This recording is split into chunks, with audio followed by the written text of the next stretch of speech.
Hello, everyone, and welcome back to Cooking with Alethea. Today, before we get started, I want to say, yay! It is spring. Spring has finally come. We have went past winter. We made it through winter, thank God, and now we're on to spring and better things, brighter and new things. So, happy spring, everybody. And I wanted to come on today, and since it's the first day of spring, to show you a nice little springtime meal that you can make for you or your family. It's going to be my creation once again. It's pasta. It's like a springtime pasta. I made a springtime pasta for you guys. I think it was last year. But this time I'm putting some more different creations and variations in it today. Healthier, some of them are healthier. So I wanted to do that today. You hear my oven. I wanted to do that today for you guys. So I want to show you the ingredients that we're going to be using. Now for the pasta, we're not going to be using the traditional pasta. I'm using by Barilla red lentil pasta, penne pasta. Okay, I went ahead and cooked it ahead of time for this dish because since it's a cold pasta dish and it looks just like pasta. The only ingredient in here is your red lentils, and it tastes just like pasta. So we have the red lentil penne pasta. We have red onion chopped up. We have some broccoli, fresh broccoli florets cut up. We have some asparagus tips. I used the asparagus tips and I cut some of them up, chopped some of them up small. I didn't cook them, so it's going to be a little crunch to it, but it's okay. You can eat it like that. If you want to cook them, you can just steam them a little bit if you want, but don't steam the mess out of them because you want a crunch to it since it's, a pasta dish, a cold pasta dish. We have our cherry tomatoes cut in half and quartered. We have our pepper variation, which I always use, red, yellow, and green peppers chopped up. And we have our chopped onions here. Here I go again. Chopped carrots, okay? Something about onions, I guess, that I love. We also have our seasonings here, traditional, which is the red pepper, Italian, onion powder, parsley, also some fresh garlic that we're going to be using in this dish. We have for the dressing, I found this dressing that I wanted to use since it's springtime. I wanted to use it because it's springtime and I know it's going to taste good. This is by Kraft and it's the lemon herb dressing. So we're going to be using that in our pasta dish today. Also, we have our shredded cheese, cheddar cheese garnish. We have our shrimp and crab meat, and I went ahead and marinated this earlier. So it's been sitting in the marinade seasonings for about a couple hours. I have, to this I added about a tablespoon of fresh garlic. I put some Italian seasoning in here, onion powder, and I don't think I used parsley in here. Just the fresh garlic, Italian seasoning, and onion powder. And I went ahead and added a little bit of our lemon herb in here. So it's been sitting in this for, like I said, a couple hours. Now, I want to go ahead and get started with this dish. You start with the pasta, like I said. To this, you are going to add in your, let's do the garlic first, okay? So we can get that in here. Take the fork from that. I'm going to add not a lot of garlic, but just a little bit. That's my little, okay? Which to some people that might be a lot, but hey, flavoring is everything when you're creating. All right, see how that's incorporated into all the pasta? That's very good.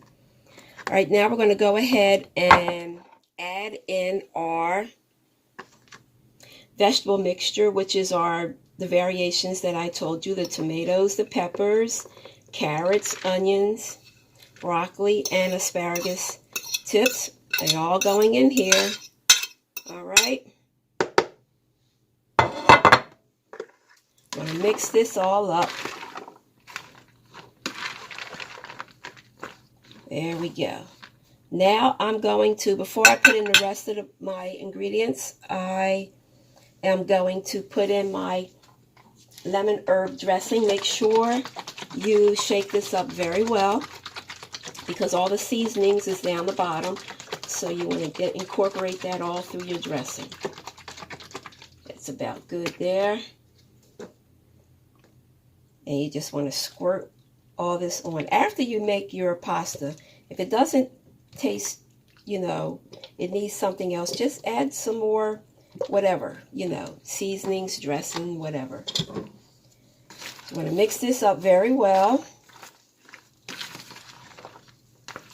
And pasta loves to just, it's like a sponge.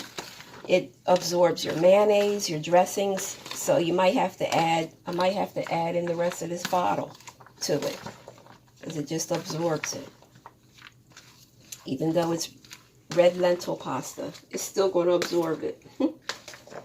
It looks like I'm going to have to add more of this in there, so I'm going to just go ahead and do that now. Then I'm going to add my seasoning to it, my other seasonings.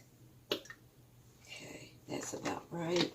All right, now I'm going to put in here just a shake of the crushed red pepper, because this is really hot. But if you like it hot, then you can add a little bit more, according to your taste. I'm going to put in here some Italian seasoning. Oh boy. Here we go. Shake, shake, shake. Sometimes, if it doesn't come out the way I like it to come out, I just open it and just take my fingers. I think that's better to go ahead and do it like that. Spread it on there like that, especially the Italian seasoning. Onion powder. Even though we have onions in here, a little onion powder just boosts up the flavor. And some parsley. Same thing. I call parsley grass because it really it's good in your dishes, but what's the purpose of it besides it looking pretty? So I have my seasonings in here, and you just want to mix it up very well, like I said. All right, now we're going to take our seafood mixture and just pour it on in here. Everything in there. All right, mix that up. I might have to go with my wooden spoon because this is a joke. My wooden spoon out. Let's mix this up. We pour a little bit, the rest of this dressing on here.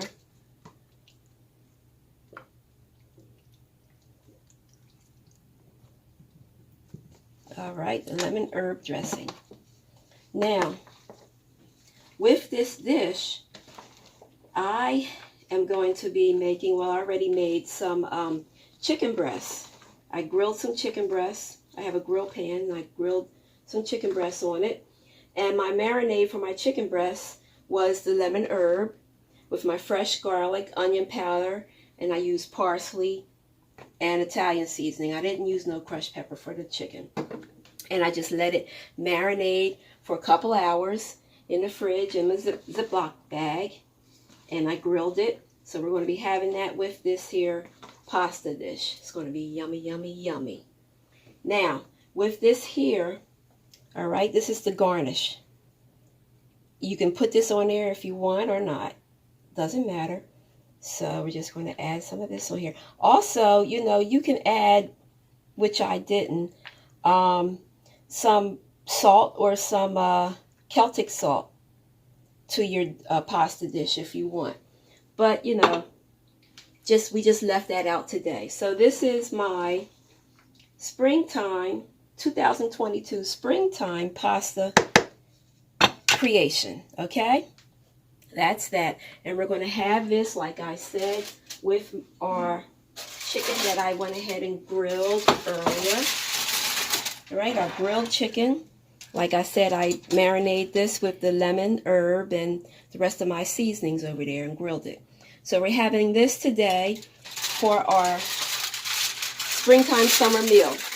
Springtime Sunday meal.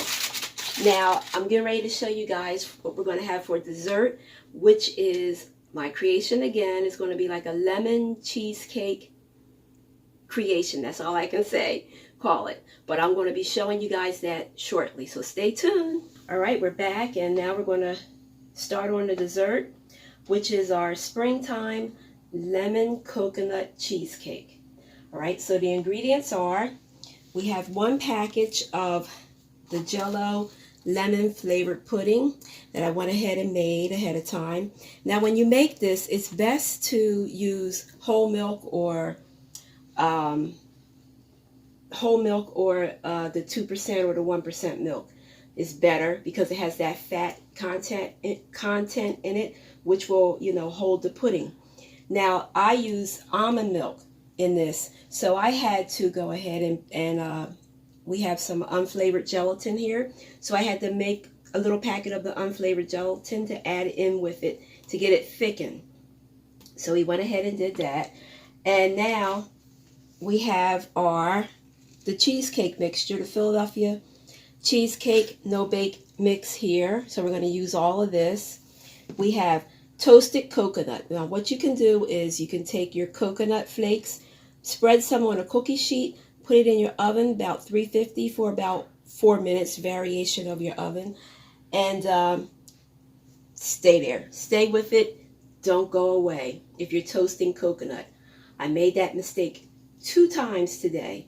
So, and when I came back, it was burnt. But at least my place smells like toasted coconut now.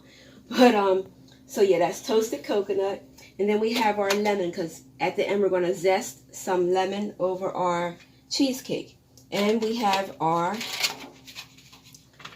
pie shell, which is the shortbread, Keebler shortbread pie shell.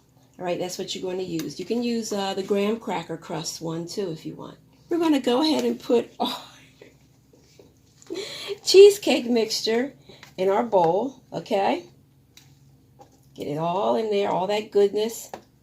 And you can be, if you love cheesecake, I love cheesecake. If you love cheesecake, this is so tempting just to sit down and take a spoon and call it a day and eat that. But we're not going to do that today. All right, now we're going to take some of the pudding, lemon pudding, and we're going to put some in here. We're going to fold it in. So let me just add a little bit at a time. And we're going to fold this in. And how you fold this is you take your spatula, go up under the bottom, and then just bring it over like that. You're not beating the mess out of it. You're just folding it. That's how you fold stuff into your mixtures. Just like that. And it mixes together each time you fold. So that's called folding it in, all right? We're going to do that. We're going to add some more to it. All right. Plop that one in there. Do a little bit at a time. We might not use all of it. All right, so when you're finished folding it, you're going to, folding the mixture, it's going to look like this. Now, I used about half of my lemon pudding mixture, half of this. Now, as you're folding this in, and you're putting more of your lemon pudding mixture in here with the cream, Philadelphia cream cheese, cheesecake, it's going to look like, to be honest with you, it's going to look like scrambled eggs. And you're going to be like, oh no, it's looking like scrambled eggs. Did I mess it up? But no, trust the process. As you're folding it, it's all going to come together and it's going to get that pretty springtime yellow color like that, pale yellow. So now we're going to take this mixture, we're going to put it in our pie shell. And this is going to set in you're going to cover it with a lid or foil, and it's going to set in your fridge for about a couple hours, about 2 to 4 hours, so it can set really good. It's not going to take too long to set though. Don't worry, you'll be eating it the same day. For all my cheesecake lovers out there. I love cheesecake. That's one of my favorite desserts. I don't eat it a lot because if I did, then heaven help me. But it's a treat. I haven't had cheesecake in about, I don't know, maybe a couple years. So this is going to be a treat for me today. Couple years. Yeah. All right, so you guys, I stand corrected. My daughter told me, Mommy, it hasn't been a couple years since you had cheesecake. I made the pumpkin cheesecake last year. So around Thanksgiving time, I guess it was. So I stand corrected. It's okay. But anyway, I'm going to have some of this today. So this is how it's looking. I'm going to smooth it up a little bit more and then put the lid on it, put it in the fridge for, like I said, 2 to 4 hours until it's set. Once it's set, I'm going to come back and show you what we're going to do with the final touches of this here dessert. All right, and we're back with our final presentation of our pie, our springtime lemon cheesecake coconut pie. And what we did was we made the whipped topping for here. We made 1 cup of heavy cream and about a half a cup of sugar, and you just whisk it together or beat it together on high speed, and it'll form like a Cool Whip. We put it in a piping bag, and my daughter just piped around the edges of the pie. And then we had some coconut, fresh coconut, and we toasted in the oven, like I mentioned before. And you want to put it on 350, put it on a cookie sheet, spread it out for about 4 minutes, but stay with it because it can burn easily. And then we sprinkled it around the edges of it, and then we shaved lemon skin and just sprinkled that around it. So that gives it a little festive touch. And it's our springtime lemon cheesecake coconut pie for dessert. So here we have our final presentation of our meal, our springtime meal, which is our chicken breast, grilled chicken breast with the lemon herb dressing over it. And we have our vegetable creation here, springtime vegetable creation. So if you like this video, please give it a thumbs up and consider subscribing to my channel, Cooking with Alethea. We have, I believe, 1 more video to go. We'll have 100 videos. I think the next video is like the 100th video. So stay tuned for that. That's going to be special. And I will see you next time on Cooking with Alethea. Have a blessed week, everybody. And I just want to say this is the ending of March. So in the college world, this is March Madness and with the basketball championship. And I just want to say, go Villanova. Woo-hoo! All right, I will see you guys next time on Cooking with Alethea. Bye-bye.